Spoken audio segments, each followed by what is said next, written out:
Assalamualaikum warahmatullahi wabarakatuh. Selamat bertemu kembali di mata kuliah Teknologi Informasi dan Komunikasi. Kali ini kita akan membahas tentang pemanfaatan teknologi informasi dalam pembuatan media simulasi. Secara definisi, simulasi adalah proses atau teknik yang menghasilkan representasi atau model dari situasi nyata dalam lingkungan virtual. Tujuannya yaitu untuk menggambarkan pengalaman atau peristiwa dalam skenario yang terkendali dan aman, seringkali untuk tujuan pelatihan, analisis, dan pemahaman konsep. Contoh penggunaan simulasi dalam berbagai bidang seperti pendidikan, pelatihan, dan industri. Peran penting simulasi dalam pembelajaran dan pelatihan yaitu meningkatkan pemahaman konsep dan pendekatan praktis. Kedua, mengurangi resiko saat latihan dalam kondisi nyata. Dan yang ketiga, memfasilitasi eksperimen dan penemuan. Ini adalah tiga peran penting simulasi dalam pembelajaran dan pelatihan. Nah, lalu apa integrasi TIK dalam pembuatan media simulasi? Integrasi TIK dalam pembuatan media simulasi mengacu pada penggabungan berbagai elemen TIK seperti teks, gambar, audio, dan video dalam satu platform simulasi interaktif. Tujuannya adalah untuk menciptakan pengalaman yang lebih nyata, real, dan terlibat bagi pengguna dalam lingkungan virtual.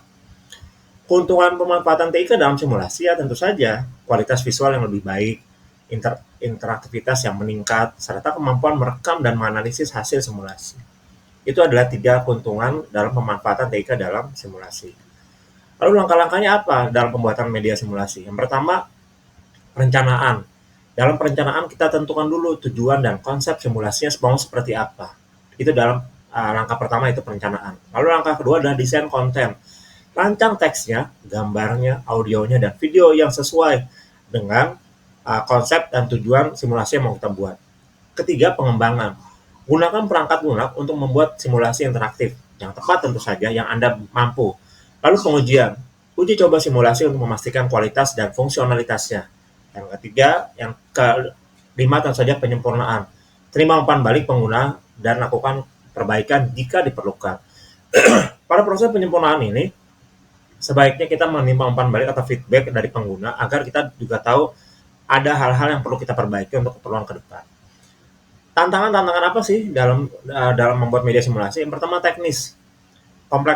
Kompleksitas perangkat lunak dan keterbatasan teknologi ini kadang menjadi satu isu yang utama ya. Masalah device, masalah koneksi dan sebagainya. Lalu konten yang juga menjadi tantangan, yaitu menciptakan konten yang relevan dan efektif. Yang ketiga, aksesibilitas, memastikan aksesibilitas bagi semua pengguna. Jadi ini bisa diakses oleh siapapun pengguna itu. Lalu integrasi, menggabungkan berbagai jenis media dengan lancar. Jadi tidak ada bottleneck ataupun tidak ada dengan ini nggak bisa, dengan ini nggak bisa, dengan OS ini nggak bisa gitu kan.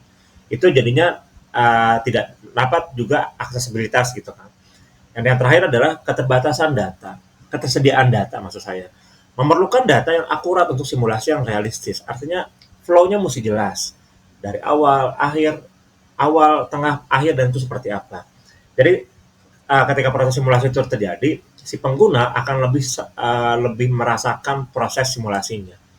Baik, itu saja akan kita bahas dalam langkah-langkah membuat media simulasi. Sampai ketemu lagi di pembahasan berikutnya. Terima kasih. Wassalamualaikum warahmatullahi wabarakatuh.